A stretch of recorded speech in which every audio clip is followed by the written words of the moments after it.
My friends, today is a sad day to the family, the country, and friends of Kobe Bryant.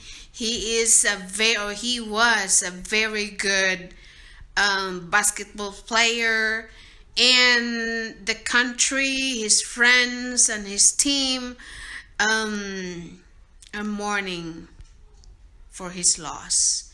And to the family of Kobe Bryant, condolence to you all.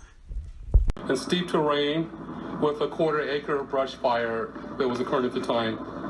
Our firefighters hiked in to the accident site with their medical equipment and hose lines to extinguish the stubborn fire, as it included the brush fire, debris from a helicopter, and the fire also included Yeah, this is when I knew, okay, he likes to play mind games, and he always trying to get an edge on whoever, his opponents, whatever. I don't care if I'm his friend, whatever. So, right. Kobe Bryant is one of my nephew's favorite basketball player.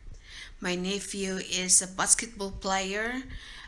He loved Kobe Bryant, and I am sure when he knows that he died, he will be shocked because he was one of his favorite basketball player. So again, to the family and friends of Kobe Bryant, condolences to you all.